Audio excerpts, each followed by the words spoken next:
We are getting set for the special session in Jefferson City coming up on Monday, and a big part of that special session will be centered around the Kansas City Chiefs and the Kansas City Royals. We now have on the governor of the state of Missouri, Mike Kehoe, is here on KCMO Talk Radio. As you saw, Governor, this week, the news broke from the Kansas City Business Journal that a $230 million loan backed by the Hesperia campus was sold to a Royals affiliate for roughly $164 million. Did you know about that before it broke this week? Well, first of all, good morning, Pete. Thanks for having me on. No, I don't, any organization like the Royals, it doesn't matter what kind of business organization you have. Their real estate deals are always going to be something that they work internally with. So that wasn't public. It sounded like they got a pretty good deal on that, but we still believe we have a pretty good shot at offering a package that gives them a real choice. So then with that, when that news broke this week, from what I gathered, there were plenty of calls being made down to Republicans in particular in Jefferson City saying, hey, this is not what you think it is, and we still would like to work with the state of Missouri. Did you field any of those calls? And if so, what were they like? Yeah, I have fielded, I'm sorry, I'm losing my English this morning, many calls about this issue. You saw what happened. We actually put this particular question before the House in the last week of session and had a very good vote come out of the House. And the Senate, unfortunately, and we knew all along it was a stretch to get it done during regular session because it just took so long to put all the pieces of the puzzle together. I know for a fact that both organizations feel like if Missouri were to put something forward that's a significant offer to make sure the teams stay for the next 30 years, that they would take it very seriously. And that's no guarantee, but right now we have really no offer on the table. And so my hope is if we can get through special session, we can at least make a serious offer to the ownership groups of both of these teams to show that they are in Missouri, they belong, and they should stay in Missouri. We think the economic impact, the jobs, all of the things that are affected by those two businesses staying on this side of the state line is significant. What does that ideal offer look like to you from the state of Missouri? Well, we worked very hard with multiple folks, both in the region up there in the Jackson County and Kansas City area, along with our economic developers to modify an existing tool. And we've said this on your program before. We would look at what existing tools do we have in our economic development toolbox and try to put something forward that would work for this situation. We have modified an existing tool, essentially allows the teams to keep some of the sales and payroll tax that they generate in order to use that for a bonding payment mechanism. Now, the local communities would still have to contribute, and the teams would still have to contribute, and these facilities would be publicly owned. This is not a stadium that's owned by one of the team ownership groups or anybody else. It's a public-owned facility that would have a package of investment from possibly state tools by allowing them to keep some of that tax that they submit I spoke about earlier. There'd have to be a county component, and then there'd have to be an investment from the ownership of the team. So it's a balanced effort with investment from multiple interested parties in order to keep those teams and those businesses, I should continue to say, on this side of the line. So what's the per team annual rate that we're looking at here monetarily?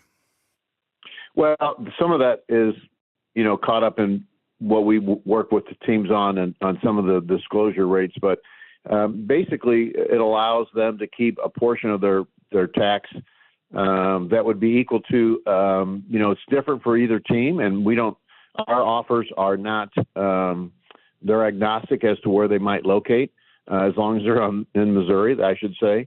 But it's different from either team. But you'd see the public numbers out there that the Chiefs generate somewhere in the mid-30s to almost $40 million in sales and payroll tax. That's the public number that's out there. It would be a portion of that they would be able to keep. Royals are a little bit less than that, but it would also be a portion of what the Royals would be able to keep. They would be able to use that for their bonding payments. So if they don't meet that number, though, would the state fill in the gaps? No, it has several different safety devices for the state of Missouri so that we would not. And we are going to use a number, and they would agree to a number that we know is achievable. And the nice thing for the state is that this plan would allow us to keep what we call the net new. So as potential increases, the state of Missouri would be able to retain that. So there is some winnings for the state as we go down the line, if you will. So it's not just strictly a cost item to the state. I would remind your Missouri residents and Missouri listeners, as well as your elected officials, if the teams move out of the state, we get nothing. There's zero to maintain or to keep. And then we also have a sports complex that's a beautiful complex there in Jackson County with nothing in it. The visions and thought of that should be enough to let everybody know it's important to keep these businesses here in the state of Missouri. So do you feel, and we've talked to leadership on the Kansas side of the state line, they've set this deadline at June 30th. They don't seem all that interested in extending that star bond deadline beyond June 30th. But does any part of you feel like the teams are using Kansas to squeeze more concessions out of Missouri? Well, I'm going to keep calling them businesses because that's what this economic development package is all about, is how to keep two businesses in Missouri. Any business, no matter where you're located, if you're considering a move to another state, whether it's Kansas or any other state, is going to use leverage from offers that those other places may be offering them. We see this all the time in economic development. And I don't blame them, quite frankly. That's what business people do. They look for the best deal for their teams and their ownership group, and that's unfortunately the way business works, but that's also the people who creates the jobs. The businesses are the ones who create the jobs. Government doesn't create jobs. So there's always, in any negotiation you have with any business and an economic development package, there's always going to be competition that I've seen out there, and you have to be aware what that competition is, and you have to be ready to compete with them. And any entity is going to use whatever they can to increase the awareness to what it takes to keep that particular business in the state that you want to keep them in. Missouri Governor Mike Kehoe is here on KCMO. Do you anticipate next week when this special session starts? You've already heard from some people on both sides of the aisle that they're not necessarily wild about this idea of the Chiefs and the Royals and the tax credits you're talking about. Do you anticipate this being part of, dare I say, a big, beautiful bill in the state of Missouri to appease different folks and different factions within the House and the Senate? Well, first of all, I'm a fan of President Trump's big, beautiful bill. I know that's over in the U.S. Senate now. I like when we can give money back to citizens, and that's a good thing when that happens.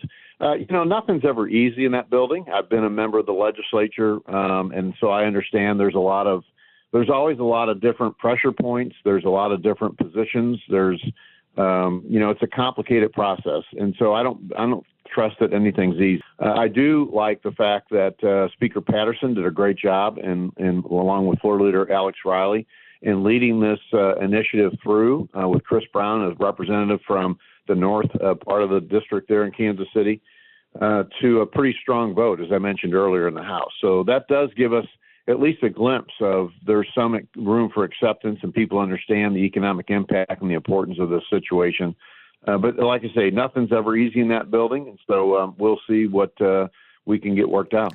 So I heard and I saw the statement from the Missouri Republican Party that basically last night, according to them, Senate Democrats tried to spark a constitutional crisis by hijacking a routine technical session.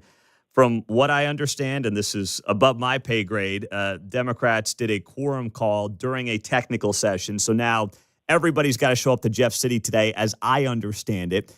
How much will that impact the kumbaya or lack thereof going into next week and the start of the special session on Monday with, I guess, Republicans being very unhappy with the Democrats' move yesterday?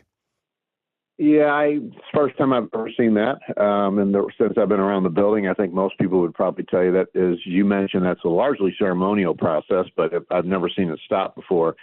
Again, the Senate has an interesting personality. I've been a part of that body. I respect both sides of these issues on how it works. There'll definitely be a little bit of a hangover, I'm sure, but there's some raw nerves on the Democrat side from the way the last few days of session ended. Both bills, by the way, I was very passionate about that the Senate ended up getting done. I thought were very good for Missourians to have those options. But yeah, they'll definitely play into it, and we'll see if we can get some personalities to work through all of those issues that affect them individually to understand that there's a question out there and an issue that's for the state that we need to decide if it's the right thing to do. And I set up my State of the State speech. I'll say it again. Missourians didn't send us down here to fight and try to figure out what our individual needs are. And Missourians sent us there to work and sent us there to do what's best for the state. And I'm hopeful that we can work through some of the issues that are out there right now and are sensitive to understand that this is something that's good for state. There's thousands and thousands of jobs, specifically in the Kansas City area, that are relying on policymakers to put forward a proposal to try to save those jobs.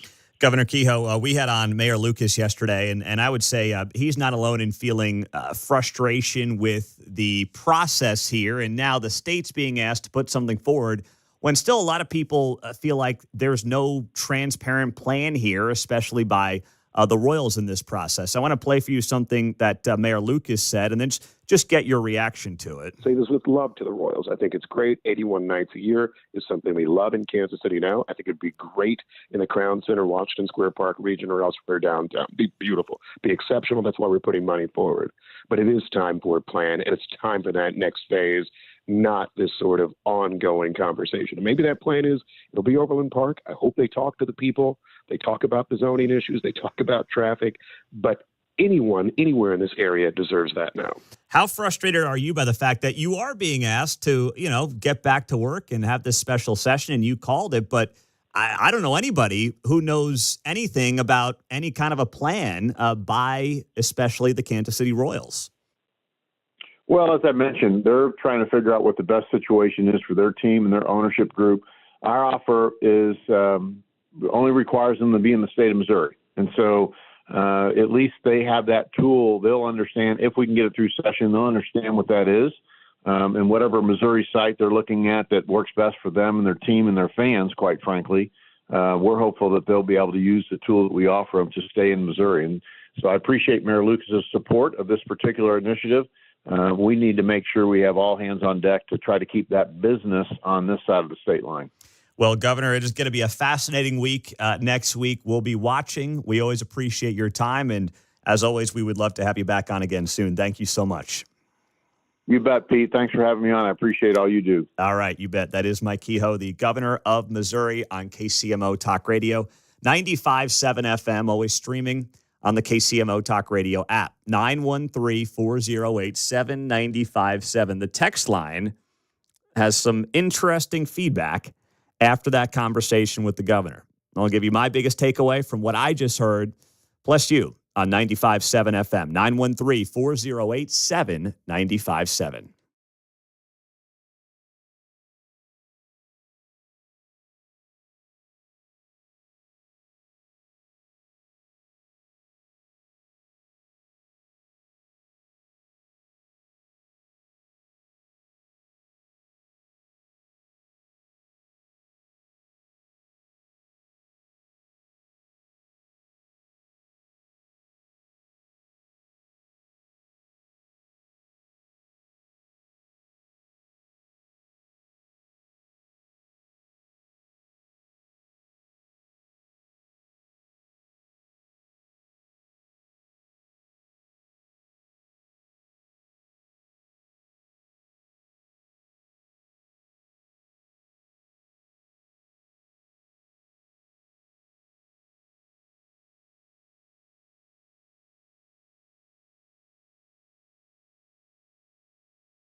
Hey, it's Kevin Keatsman. Stick around. I'm coming up at 10 o'clock right after Pete Mundo on KCMO 95.7 FM.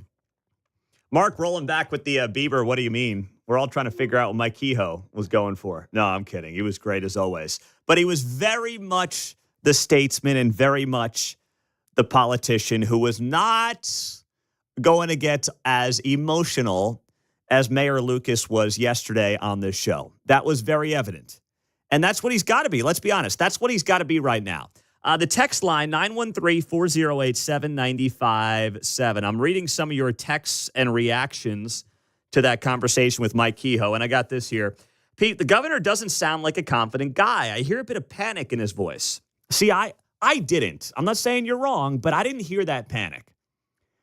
I heard a guy who maybe he was parsing his words a little bit, but he did not want to say anything that could be misconstrued in that conversation.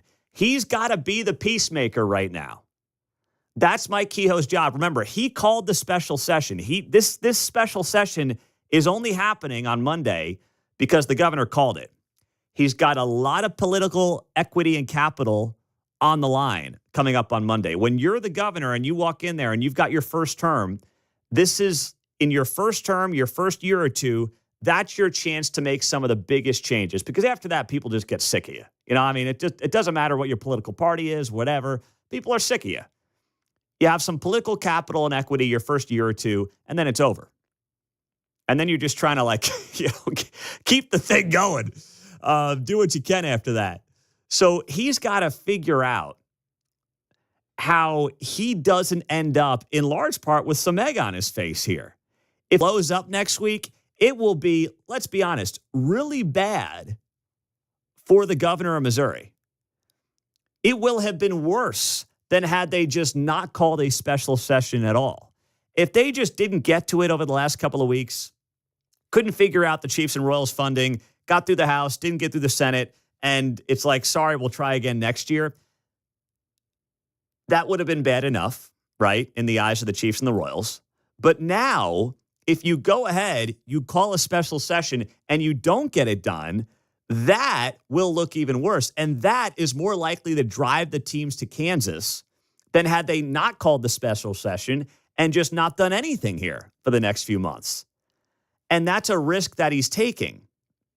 And things got significantly worse yesterday, where I've never really gone into the weeds on this stuff like this before, because I admit I don't fully understand it.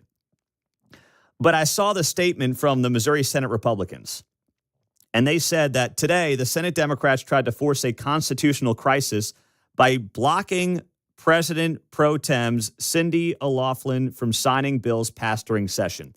The long and short of this, as somebody texted me last night, is basically there's a requirement in the Constitution that all bills passed by the General Assembly in regular session be signed by both the Pro Tem and the Speaker, while each chamber is in session before they are delivered to the governor.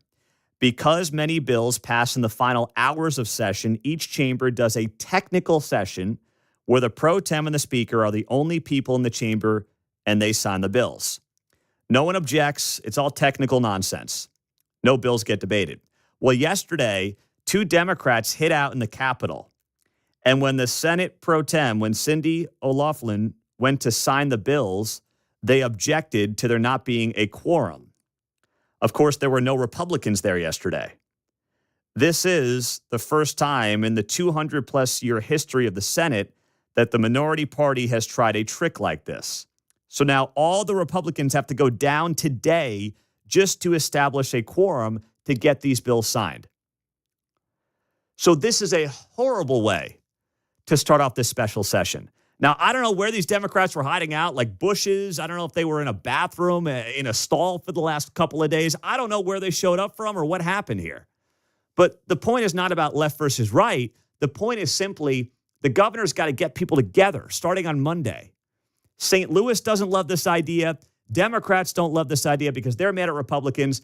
The far right, the conservative Republicans, don't love this idea. So I can't tell anyone who likes it. I've talked to moderate Republicans who are not wild about it.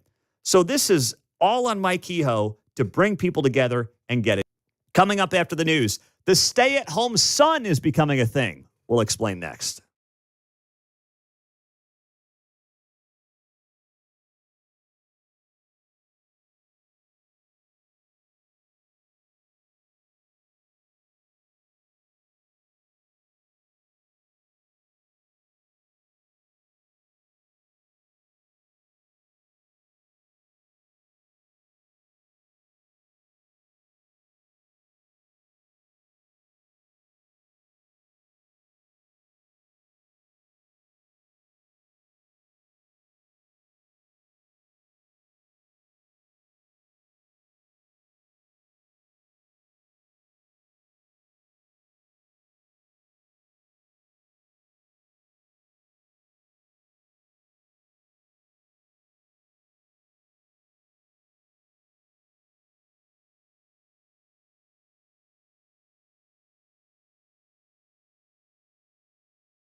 On Friday's Guy Benson Show, live from the Reagan Presidential Library in Simi Valley, California, House Budget Committee Chairman Jody Arrington, Secretary Wright of Energy, coming up at 2 o'clock on KCMO. The stay-at-home son has gone viral over the last couple of weeks or so. And it became highlighted by a guy who won $60,000 on Jeopardy over a couple of episodes. And he would introduce, or I guess he would get introduced, as a stay-at-home son. He is 27-year-old Jeopardy champion Brendan Liao. Liao is 27, has a master's degree in poli-sci, and just won $59,398 in 3 contests that aired last week.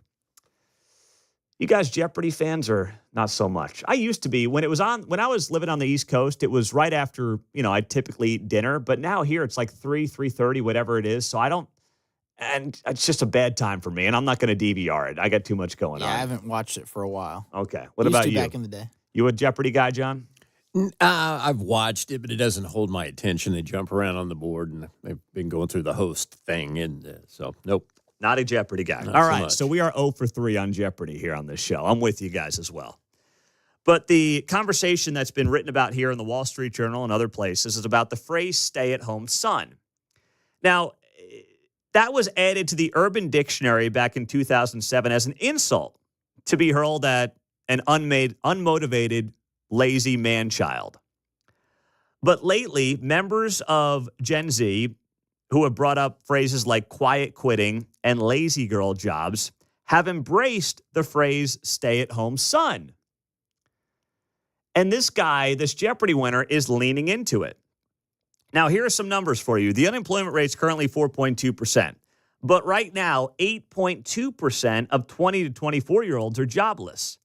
The unemployment rate for men in that age range is even worse. 9.6% of 20 to 24-year-old men are jobless. That is more than double, almost 2.5x what the unemployment rate overall is. I mean, if this is not a crisis, I don't know what is, because these are people who should be more employable. They're younger, they're cheaper, they're theoretically looking to hustle and learn, don't cost as much money to a company. This is where you would expect to have actually a lower unemployment rate because businesses are looking for these people. That's not the case right now. So this guy, Brendan Liao, was introduced by Ken Jennings as a recent graduate and stay-at-home son. First off, I would get that if you were 22. Dude's 27. You're a 27-year-old grown man with a master's degree. Isn't this such an indictment on advanced degrees? There you go. I mean, this is case in point where unless you're going to law school or med school where you're actually studying something to achieve an outcome in the end, becoming a lawyer or becoming a doctor, I mean, these master's degrees are overwhelmingly useless. You're 27, you got a master's degree in poli-sci, and you're sitting in your mom's basement. Now, listen, he's getting the last laugh. He won $60,000 on Jeopardy. Good for him. But how far are you going to drag that out? I mean, I guess if you're not paying rent in mom's basement, you can drag it out quite a while. But there's no end game to any of this. So this was being talked about last night. Tommy Lahren had this and brought this up on Fox News and had this to say. It's a major problem. And, Speaker Johnson has been talking about those maybe deadbeat folks that are on Medicaid, and maybe some of those folks are the stay-at-home sons. We don't know. But I'll tell you this, leave it to Gen Z to rebrand laziness and social awkwardness as something cutesy, like a stay-at-home son. They did much the same thing with quiet quitting, where you can go to work and do less. And if you call it quiet quitting, it's somehow better. But Laura, I got to tell you, this is also a big problem when it comes to, I think, declining birth rates, people not getting married and having children. That's a big problem. They blame it on women. Well, look at what young women have to choose from. The pickings are slim.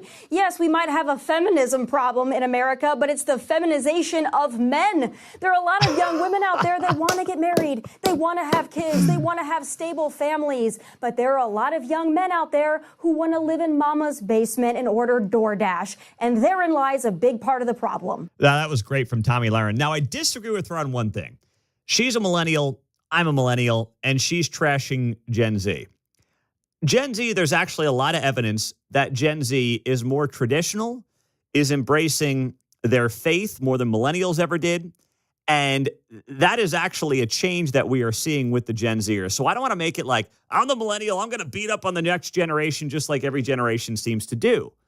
But there is a faction, obviously, that's totally out to lunch.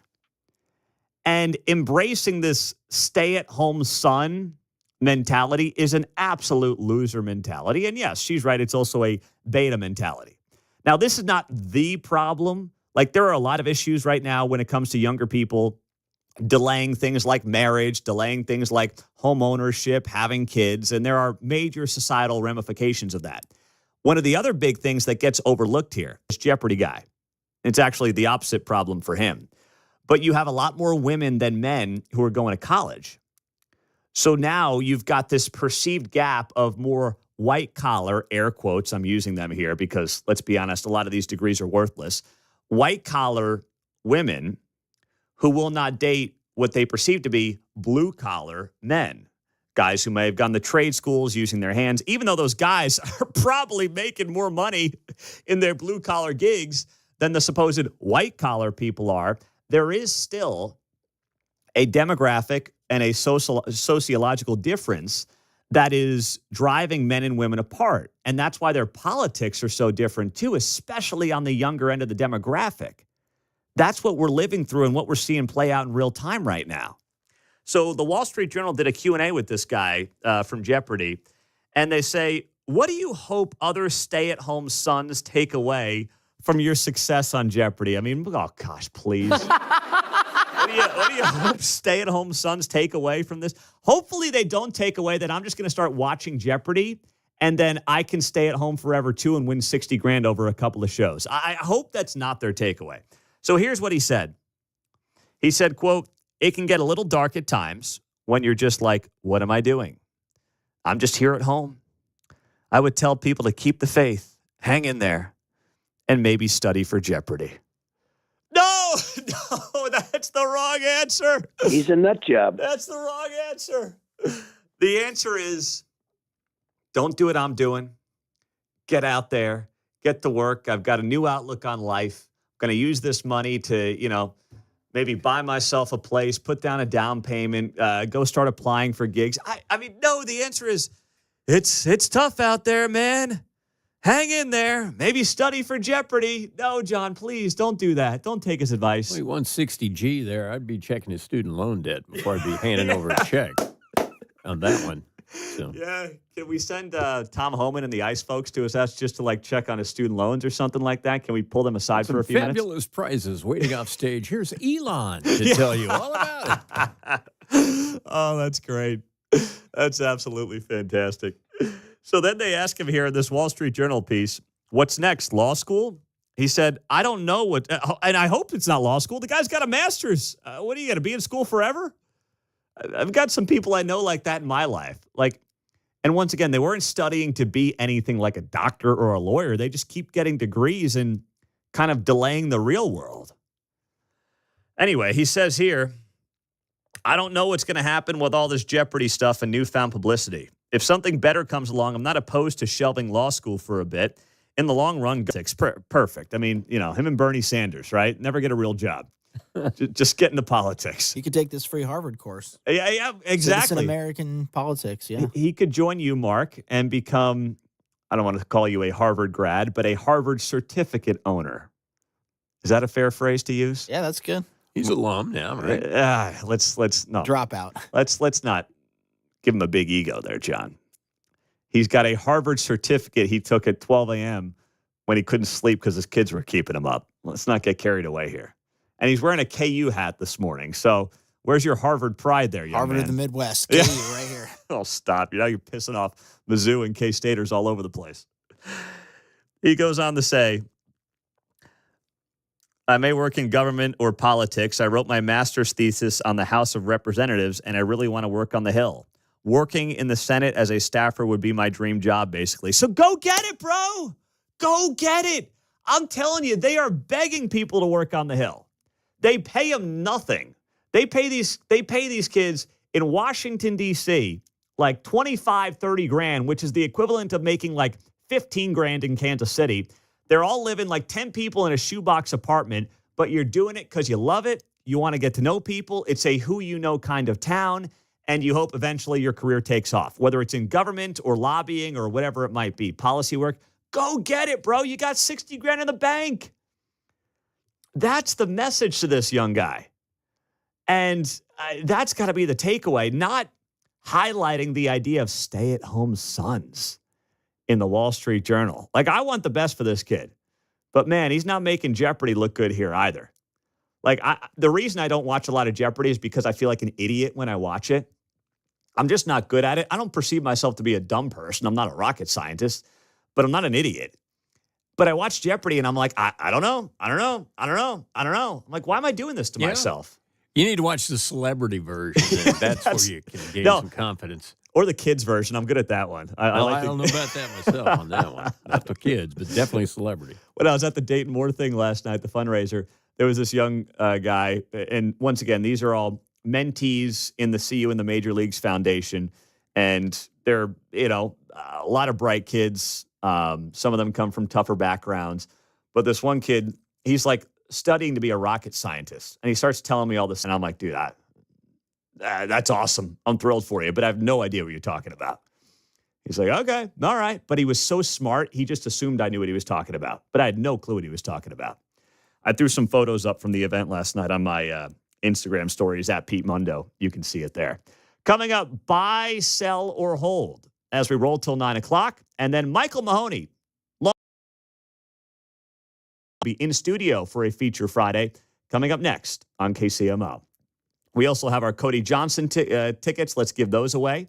We've got 2 winners today for Cody Johnson down at Thunder Ridge Nature Arena.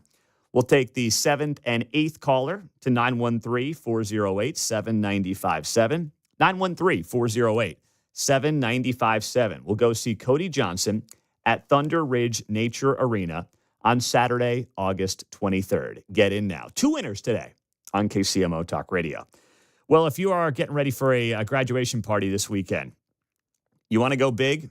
And I don't mean like huge, but just, kind of big. Well, Diamonds Direct will have great options for you. You can get something real nice for that sparkling, unforgettable graduation gift for under $500. I'm not saying go too big, but, you can look like a big rock star. So what do you have to do? Well, going over to 119th and Row. Tell Angie and the team that we sent you at KCMO Talk Radio, and I'm telling you, they will take great care of you, as they have for me on many occasions, more than I may care to admit. They've got the white glove service. They have the lifetime warranties, also the 110% lifetime upgrade guarantee, which means if you are somebody who, let's say, wants to trade in that diamond one day, well, you will get 110% of your original purchase price towards your upgraded diamond. Can't beat that. Go say hi at 119th and Row or start shopping at diamondsdirect.com.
It's Mundo in the Morning. Now on FM at 95.7. Set a preset on your radio. KCMO Talk Radio. Who won the pairs of tickets for Cody Johnson? We had Bob and Garnett, number 7, and then Joanne Belton, number 8. All right. Congratulations, Bob and Joy. There you go. 2 winners on a Friday for Ridge Nature Arena, Saturday, August 23rd. Looks like a very cool venue, and Cody will put on a great show. It's that time of the week. Let's roll It's time to buy, sell, How about it in? 12 and a half, 15. and hold. What do you got for me there, John? All right, buy, sell, or hold. Missouri will pass the Chiefs and Royals funding during a special session. Wow. I told Patrick Tuohy 2 days ago I would buy that. But as of right now, today, I'm selling it.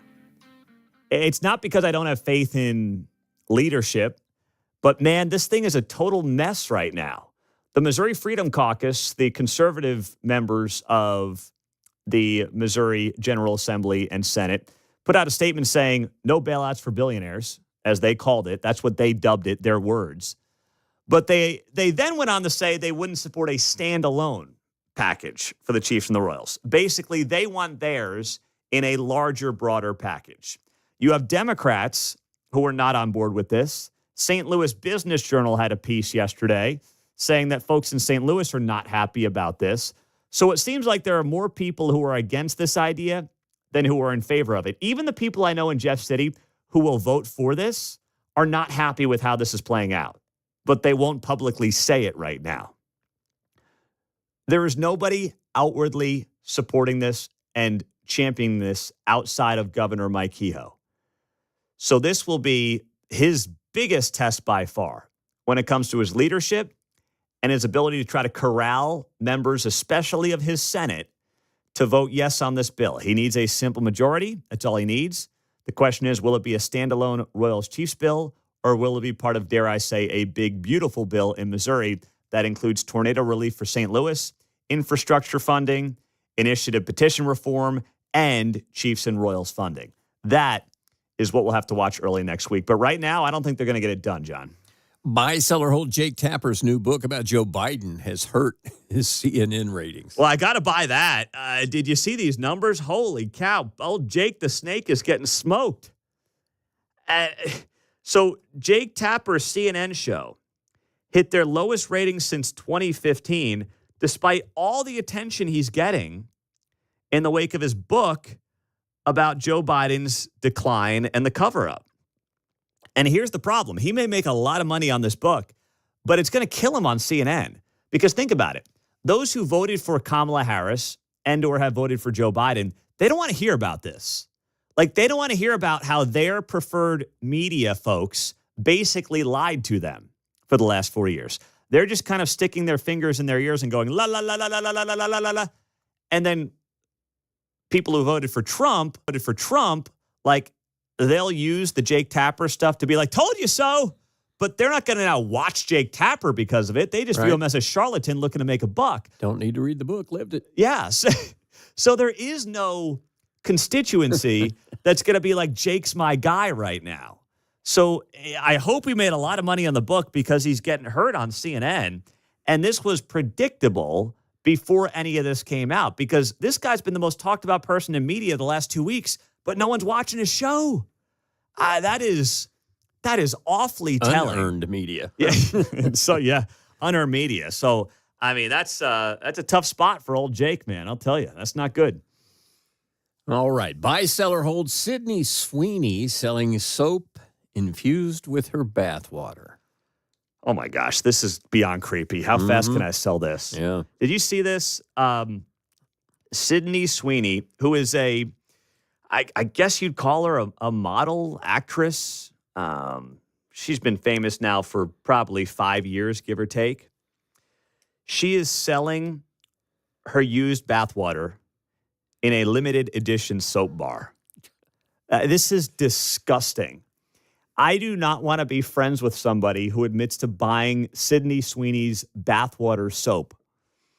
I mean, it's just, first off, how do you prove it? Like, what evidence is there? It's going to smell like a regular bar of soap. So what evidence is there that this was bathwater used by Sydney Sweeney? And then it's like, what are you going to do with it? Just like not even use it and sit around and smell it? What are you going to do with it? It's like the guy that tried to sell sand where Tom Brady retired out on the beach. Oh, yeah. I didn't see that story. Did that happen? Yeah. Oh It's like, my how do you gosh. prove that? Yeah, it's not like when you buy something like a signed piece of paraphernalia or whatever, some Right, it signed gets deal. authenticated. Yes, there's no authentication. Certificates. This is just, and it's just gross. I mean, gosh, it's just disgusting. I Like, love I think Kate. it ways to authenticate it, but it'd probably come with a $39.95 membership, gold level. Pixar, it didn't happen. Right, there you go. You guys are killing me. You guys are killing me. But no, I'm a hard pass on this. That's gross. All right. I'm all in. I'm selling that one. No thanks. But if you want to do it, I guess that's on you. That's what makes this is still America. You want to? I guess buy Sydney Sweeney infused bathwater bars of soap. Have a field day. I guess I'll ask Micheal Mahoney about that. No, I won't. I won't do that. I won't go down that road. Micheal Mahoney, Channel 9, in studio guest on a Friday, coming up next.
9:05 on a Friday on KCMO Talk Radio. We are happy to have on and welcome in our buddy. You know him if you are a Kansas City news watcher. He's a household name in this town. Micheal Mahoney, Channel 9 KMBC, longtime political reporter. You now see him on Sundays on their Heart of the Matter public affairs programming. What's up, Micheal? Good morning. Good morning. Thanks for having me. Hey. What's new? There's a lot. There's plenty going on right now in this town. Yeah, absolutely. Listen, no one knows this town's news scene like you do. How would you stack up this current news cycle with the Chiefs and the Royals and all this drama that seems to be never ending when you think about just Kansas City news history, especially the last generation or so? This is a big story. I covered the last lease renewal back in 2006 and 07, and it wasn't anything like this because there wasn't any sort of alternatives on the table about moving to Kansas or moving somewhere else. It was all about simply renewing the stadium taxes and renovating the stadiums, which voters did. When voters in Jackson County turned this thing down by, 16 points? Yeah, 16, 18 points. Yeah. Then the dynamics of this became much more interesting, and it really raised the stakes on this, and they continue to be raised higher and higher. And as you talked with Governor Kehoe last hour, this special session that he has called starting on Monday is going to be very interesting and really pivotal for what happens on the stadiums. I think that the Royals and the Chiefs both have to make a play on what they're going to do probably by the 4th of July. So I think we're on it. Yeah, I think so too. Was there any main takeaway for you on the Kehoe conversation I had last hour? Yeah. Number one, it was really interesting. He never talked very much about the teams. He called them businesses, okay? And I think that is part of his strategy to reach out to folks in the legislature who may not be interested in supplying this money to Jackson County and to Kansas City for the team. So he called it a business and economic development. He very, very rarely called them teams. He talked about it as an economic development issue, jobs issue. And I thought that was real interesting that he couched it in those terms. And the other thing is, I think he actually used the word peacemaker.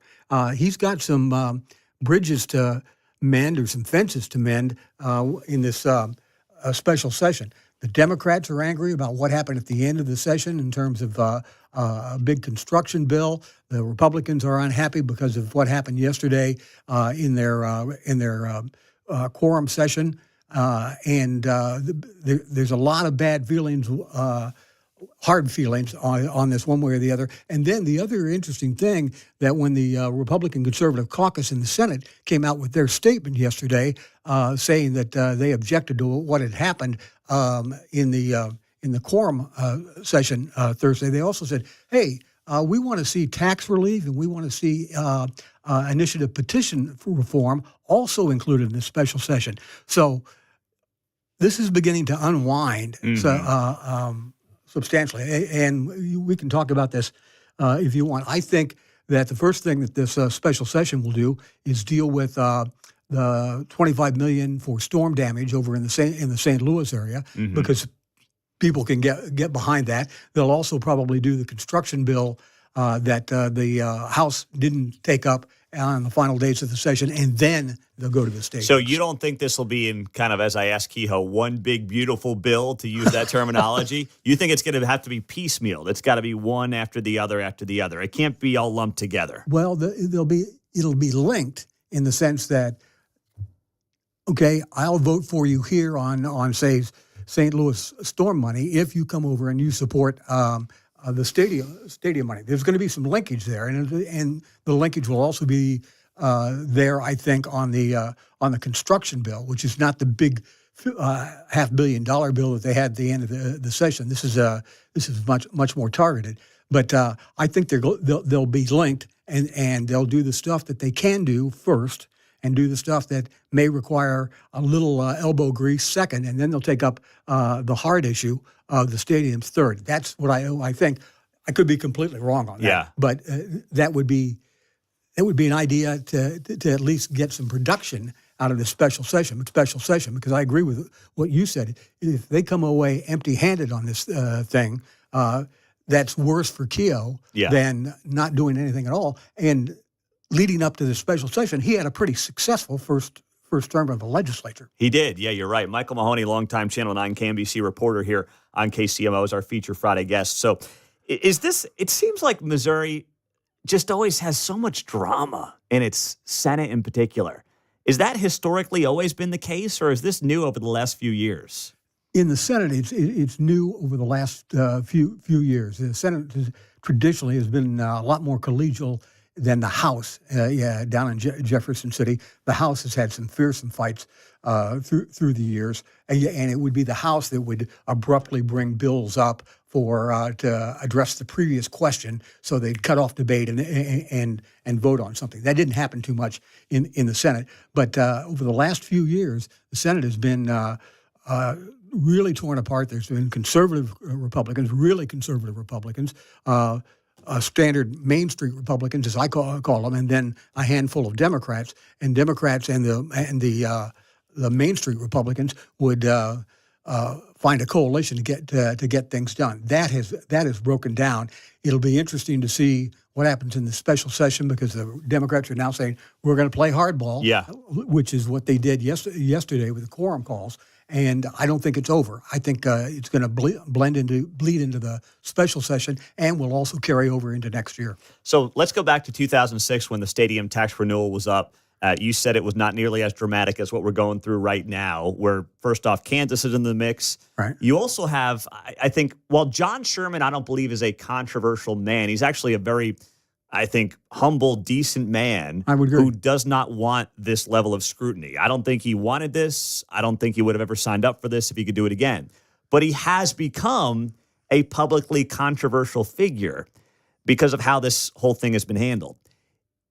There was no character like that back in 2006, right? That person, that character in the story did not exist, which also makes this different. Right. And there was no obvious threat about the teams leaving the sports complex. It was a question of whether or not it was time to renovate both the Arrowhead and Kauffman Stadium, Royal Stadium, and so there wasn't much of a threat of the teams moving to, much less across the state line, to San Antonio or Nashville or someplace like that. And the other thing is the Royals, and you've been real critical about them, about laying out their plan. Well, the Chiefs haven't given much of a plan either.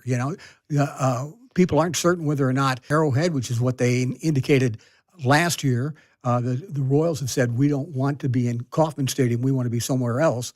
But there hasn't been concrete plans coming out from either one of those organizations. And I think that has been one of the things that's been a problem here. And if everybody remembers, the Royals plan, such as it was in 24, started with one project, then moved to another one, and that tipped people off. They were changing the project as people were going to the polls down on the crossroads. I'd never seen anything like that.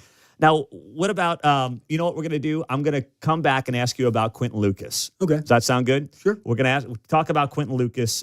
Clearly frustrated, it seems like, with this process. What is Micheal Mahoney's read on the mayor of Kansas City and what he's been through on this? We'll get to that and more coming up next on 95.7 FM KCMO.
If it's happening in KCMO, it's on KCMO 95.7 FM. Here's Pete Mundo. Micheal Mahoney, Channel 9, a longtime, of course, political reporter. No one knows this town like he does when it comes to the news cycle. So, Michael, we're talking Chiefs-Royals Stadium special session starting Monday in Jefferson City on the Missouri side, of course. Mayor Lucas was on this show yesterday. You heard some of that, I know. And heard it all. You heard it all. Yeah. Well, thank you for that. He sounds frustrated. He sounds like a bit of a beaten down man. What's your read on him in the city right now? I think that's the right read. He's very frustrated about this. And, I mean, as he said, he just wants somebody to step forward with a plan, which I think is a fair comment. And he's clearly frustrated that it hasn't emerged at this point. And as a result of that, he has to look forward here. And even though it's a Jackson County sports complex, the mayor's put a lot on line here in terms of his own political capital and does not want to be seen as a guy that lost a professional sports franchise, either one of them, the NFL or Major League Baseball, on his watch. And so, I mean, he's worried about his legacy, and he probably should be. Even though if history is fairly telling the story, I mean, listen, he'll be maybe part of the problem, but it won't largely be his fault if they leave. Oh, I don't think so either. But he has become one of the public faces of the frustration, and perception becomes reality. That's a good point.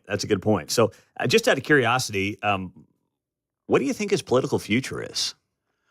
I'm not sure right now. I know that he wants to have one. The obvious one would be maybe trying to run for Congress, but I don't know why anybody wants to be a congressman right now. It's a thankless job.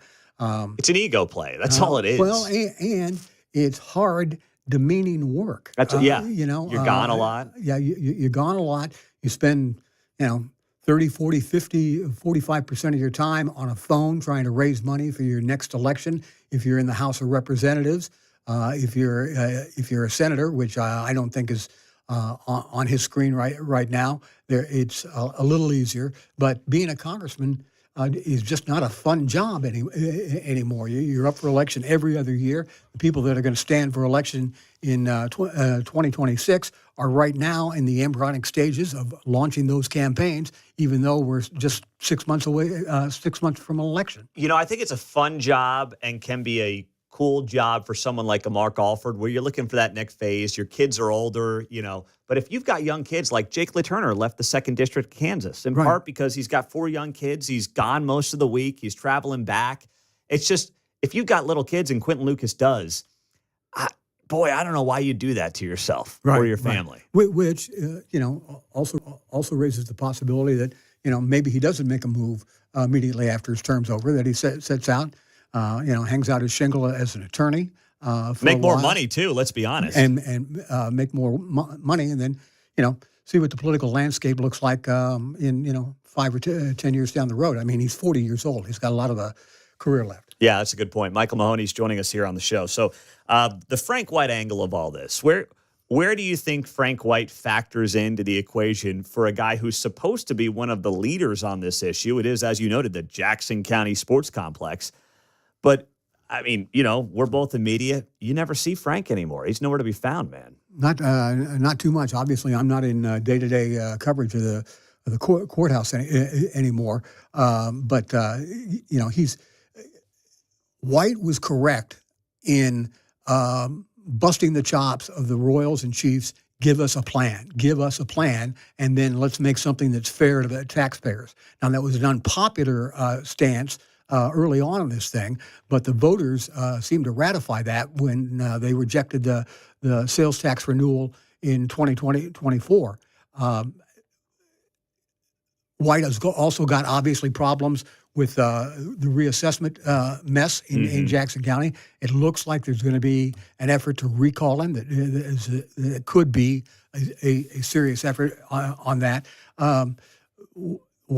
Frank White's been painted as one of the heavies in this, but I think you got to give him credit for at least demanding some detail and some transparency that wasn't there, and he did it at the expense of his public approval. Well, here's the thing for Frank, too, that I don't think is fair when you look back on history.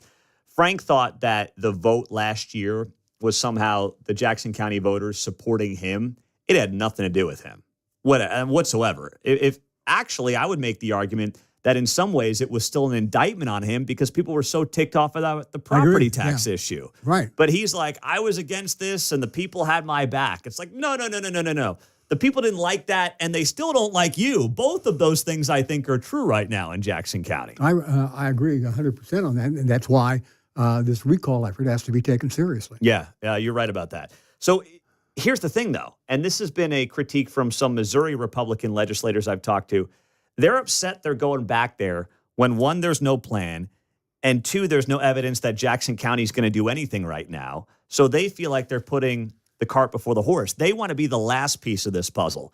Teams, counties, you guys come together, you figure out what you want, and if you need us in the back end, we'll talk about that. They feel like they're being asked to go first rather than last. Do you think that's a fair critique from Missouri Republicans in particular? Yeah, and I think they were thrust into that position because of the 2024 vote. Because when that was over and it was defeated so decisively, I do think it was 16 points. Yeah. That then all of a sudden it was back to the drawing board, and nobody was drawing anything on the blackboard there. And so Mike Parsons steps up, Quentin Lucas steps up and says, "We'll put something together." We're still waiting for that. Plus, the Chiefs and the Royals disengaged, saying that we're going to go on our own on this. It's not going to be a Royals Chiefs package together. So I understand the frustration of folks that say that the state should be the last one in this, and that kind of goes back to what I was talking about earlier when Kehoe talked about this being a business development rather than and an economic development rather than rah, let's support our teams and keep them in Kansas City or at least in Missouri. That was a sense where they know that they've got to do some fence mending here to get things done, which is why I say I think the easier parts about the St. Louis storm relief and the construction bills might be the things that they do first because they're more doable than finding a winning coalition in the Senate, especially on the stadiums. In the last 30 seconds, Micheal Mahoney, do you think they ultimately get this funding passed? I'm very skeptical. Very skeptical. They might do it, but and remember, the call of a legislative session is 60 days. They don't have to do this in a week. They've got 60 days to try to work this out. It doesn't mean they're going to be in for 60 days, but they'll be called back when they think that they've got a process or a plan that they might want to float to the legislature. There you go. Man, if they're there 60 days, I mean, some of them might not make it out alive. They'll be fed up with each other by then. That's not going to be a pretty scene. Hey, it's great to see you, my friend. Back at you. Good. Thank you very much for the invitation. The great Micheal Mahoney on KCMO Talk Radio 95.7 FM. We're always streaming on the KCMO Talk Radio app. Coming up, we will get to our caller of the day. Kevin Keatsman will wrap up the show with us before Uncanceled coming up at 10 o'clock.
Hey, it's Kevin Keatsman. Stick around. I'm coming up at 10 o'clock right after Pete Mundo on KCMO 95.7 FM. All right, we are rolling down the home stretch on a Friday morning on KCMO Talk Radio. It looks like we're set for the kind of weather we should have had for Memorial Day last weekend. So we've got that coming up. 77 today, 83 tomorrow, 85. Man, that's what I'm talking about.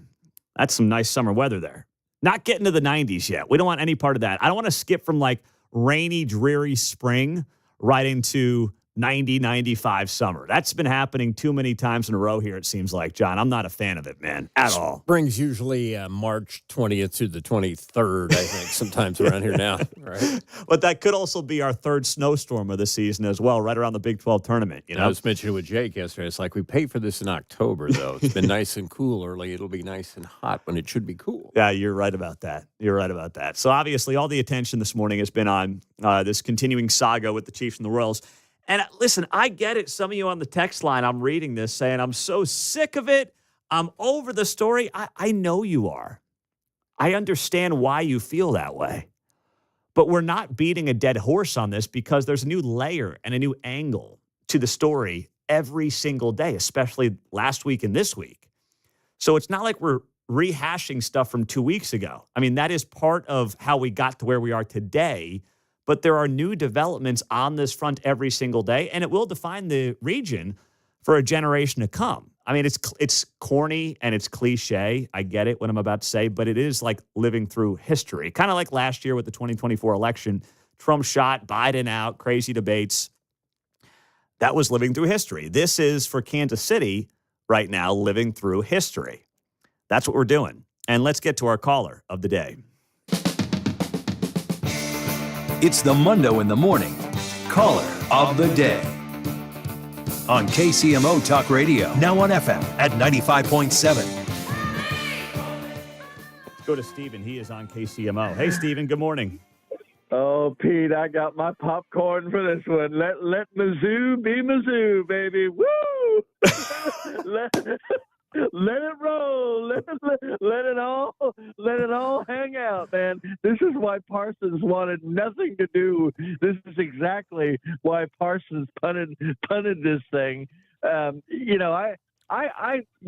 thing that the St. Louis people won't say is that why would you help someone who is, if Patrick Tui is correct, is that if the revenue is neutral, then let Kansas have both of them. Why would you help destroy your own team? Why would you help destroy the Cardinals by giving all this money to the Royals? And why would you screw over the Battlehawks who are getting $40,000 in downtown St. Louis and help the Chiefs? So it makes no. I mean, the Democrats are kind of right on this one. I mean, why would they help Kansas City? Why should they? It doesn't do them any good. So It doesn't. But can that be the last time we ever put the Chiefs and the Battlehawks in the same sentence, please? I mean, come on. I'll give you that one.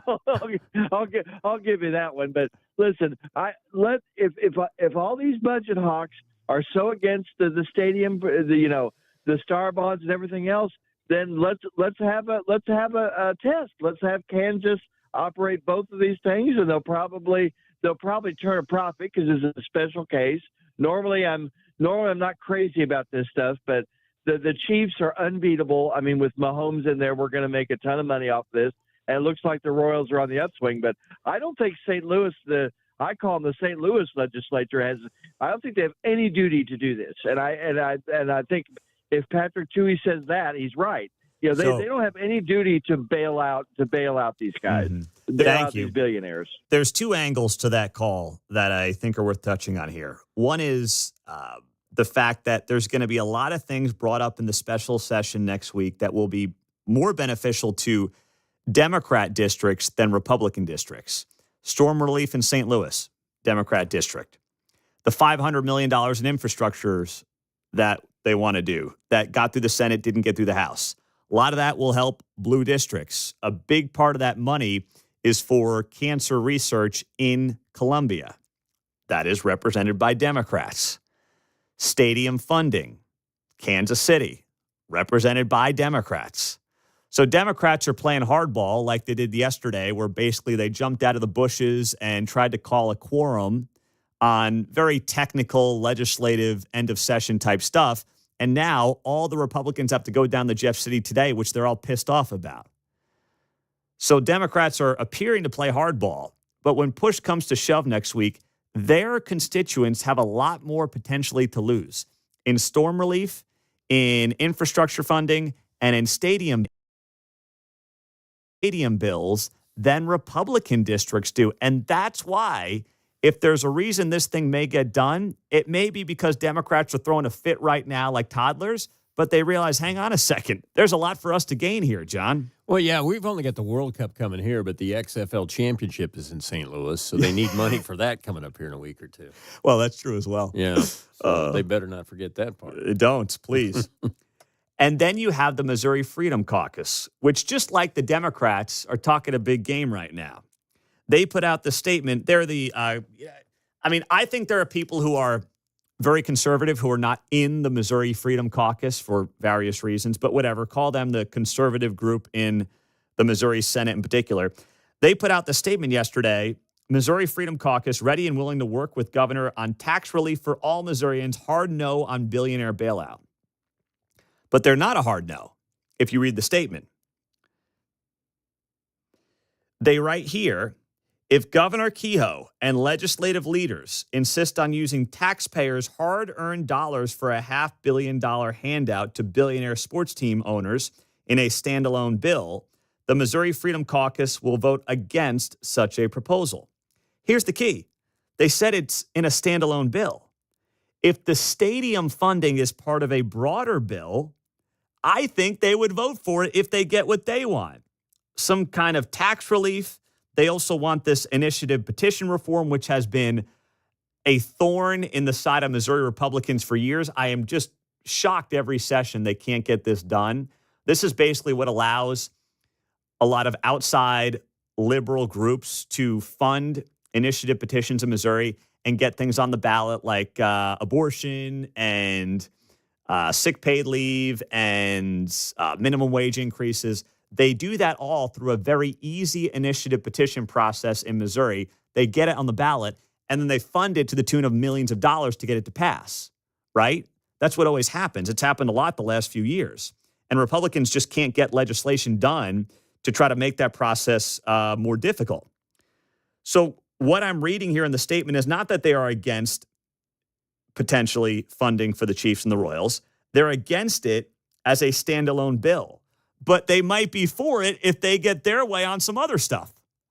So that's where I think there's something to work with if Kehoe puts together his Missouri version of a big, beautiful bill to try to get something across the finish line that appeases the Missouri Freedom Caucus folks, the Democrats, and then you've got a lot of the people in the middle who, frankly, privately aren't happy about this, but want to stay on Team Kehoe and give the governor a win here coming up next week. But it is a high-stakes game that he is playing. And if it doesn't pay off, it may be worse than had they never called the special session.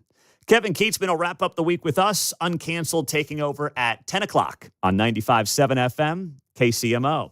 If you are in need of that plumber right now, I hope you're not waking up to some plumbing issue, but if you are or when you are, the Plumbing Pro here in Kansas City checks off all the boxes you would be looking for in a plumber. Reliability, professionalism, quality workmanship, transparency, customer service. That's what it's about, right? If you're hiring anybody from the trades, you're looking for those things. And when you're Steve and his team at the Plumbing Pro and you've been doing this since 1978, I don't want to age them, but you're talking about 50 years of serving Kansas City, providing the best quality plumbing service at a reasonable cost. You know that Kansas City trusts Steve, so you got to trust his team at the Plumbing Pro. And they'll help you out whether you're a homeowner or you're a business, anywhere in the Kansas City metro. And they will tell you. You talk to Steve, he'll just say any success we've had is really about how we treated people along the way. So when you need a plumber, you need the Plumbing Pro. That's the Plumbing Pro. How do you say? You a the or a the guy? The Plumbing Pro. You're a the guy? I am too. I don't know why I just said the. It's a little cheesy. But theplumbingpro.com is the website. Make sure you fit in the in theplumbingpro.com because There's a lot of folks on Google trying to basically steal their moniker and have you go to their website instead of theplumbingpro.com. There, I did it again. The Plumbing Pro, the Plumbing Pro, the. Who's on first? Who's on second? Theplumbingpro.com.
You're listening to Mundo in the Morning on KCMO Talk Radio, 95.7 FM.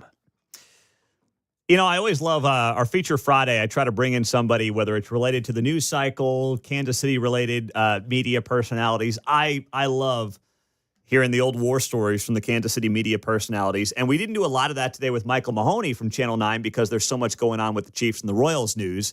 But now that Keatsman is here, I mean, he could go down memory lane. And I just love this stuff, man. You've known Mahoney for what, 35 years? I mean, since I started working here, 85, I was an intern at Channel 4, and occasionally I'd come across him on a sports story. I was teasing him when he was here. What a legend, first of all, he is in this city and in the industry nationwide, actually. I teased him that when Mahoney showed up at a sports story, whoever was being interviewed was like, oh, my God, what'd I do wrong? Mahoney's here. There's something going on. Am I in trouble? Is there something? Because you didn't know what he was going to ask. And he would go in with this, you know, most sports reporters don't ask anything. Yeah. And Mahoney would just dig right in there and get right in your face. You know, he had a reputation of being a hard-hitting reporter. And sometimes, and you probably have experienced this now, you're, 8 years in here doing this show? So it's easier to book guests now than at the beginning, right? Oh, of course. So once you get a reputation and people know who you are. Mahoney had only been here a year, and he was at the Hyatt Regency collapse disaster, which was a huge national story in Kansas City in the summer of 81. Mm-hmm. I think it was summer. They had a big skywalk thing inside the Hyatt Regency Hotel, and it collapsed, and a bunch of people died. And it was like a national story. Mahoney was there doing a story when it happened.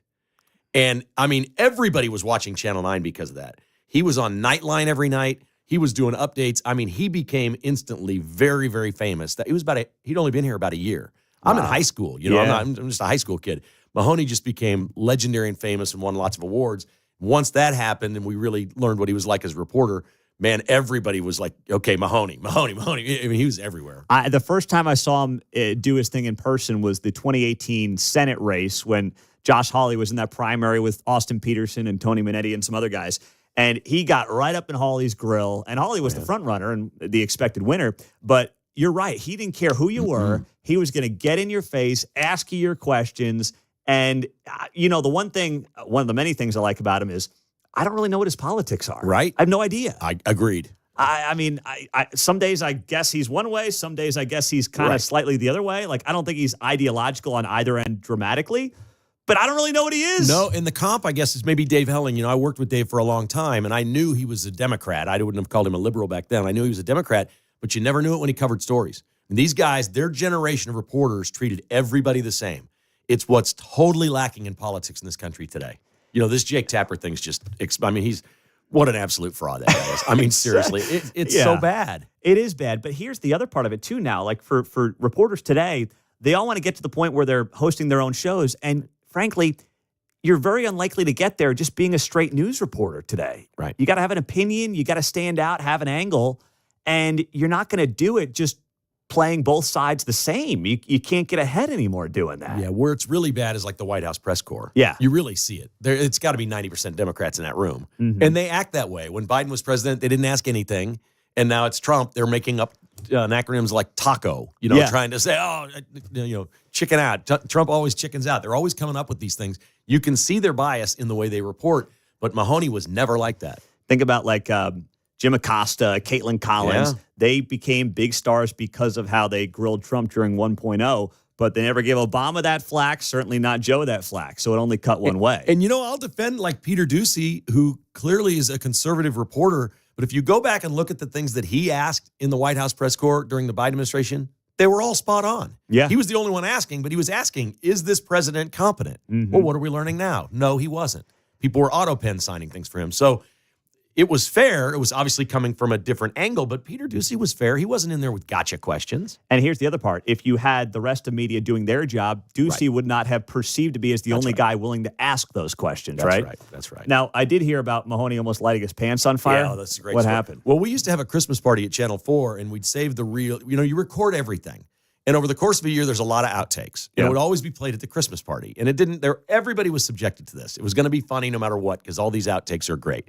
So there was a live shot happening one time, and I don't know where they all were. They were all out of town. It was a satellite shot. And Channel 4's, it might have been a political convention, and Channel 4's reporter was there, and the tape is rolling back at the station, but it's a wide shot. So you can see several reporters all lined up getting ready to do their live shots from this event, right? And every reporter has a tick waiting for a live shot. Some will tap their pen, click their pen, do whatever. bounce around. Some will sing a song. You know, you're waiting to go live. You got this little nervous tick. Mahoney had a lighter in his pocket. And he's just sitting in there flicking his bick. Oh, no. You know? He literally started smoking. He's like, ah! Like he set his pants on fire. I was like, now he didn't burn him to the ground or anything like that, but he flicked the bick enough that it made smoke and it was coming up on the screen. It was fantastic. And you played it at the Fox 4 holiday party. Of course we did, yes. Oh, because somebody from Fox 4 just happened to have their camera on Mahoney. Yes. I wish I could have seen the live shot from whatever that hit was, because I'm guessing they tried to go waist up. I'm guessing they tried to go waist up on it. Can I get really personal and crazy now? I'll tell another one. Sure. Do you guys all remember a guy named Bob Gretz? He used to work for Absolutely. the Chiefs, right? He worked for the Chiefs as their reporter. So he was like an inside guy. At training, I'm not going to tell this on radio, am I? Yes, you are. We got some. At training camp one year, it's hot. It's in River Falls. And we're sitting there waiting for Marty Schottenheimer to come in or something. And he's got these golf shorts on. And he's just sitting there waiting. And his legs are spread. I will not give out the photographer from Channel 4 is like, excuse me, is his scrotum hanging out of his shorts? No. It's right there on camera. It's right there. It made the holiday party. It was fantastic. There was nothing beyond reproach. It's HR would not take that these days. Say, you couldn't do that in corporate America land today. Absolutely not. But that made the cut for the Fox 4 slumped down in his chair with his legs out in front of him like this. No. He's just waiting, half asleep, and it's just hanging right out. I don't even know how that happens. It's got to get through multiple layers for that to happen, man. He might not have had any underwear on. I don't know. It's River Falls. It was all loosey-goosey. Everybody wore shorts and flip-flops, and, it was one of those things. You still wear underwear. I mean, crazy, dude. Oh, man. Mark's weekend was just made. Mark loves that. Mark's. I started crying in here. Hey, I made the tape. I got hypnotized one year and slobbered all over myself. Oh, my goodness. It was awful. That's There's just drool coming out of my mouth. Hey, Mark, you got to be more serious now that you're a Harvard educated certificate owner, okay? That's right. You got to grow up, buddy. Stand-up citizen. Just know that. You got a now Harvard guy there running the board for you and producing the show. I love it. All right. Way to go. Hey, man, have a great Friday and a great weekend. Thanks. I heard you 7-iron, 165 yards. Yes. Yeah, but the mats always help. You're a big hitter, buddy. Right? The mats help. Keatsman, I'm sure he'll find a round of golf this weekend. He will be here next. KCMO.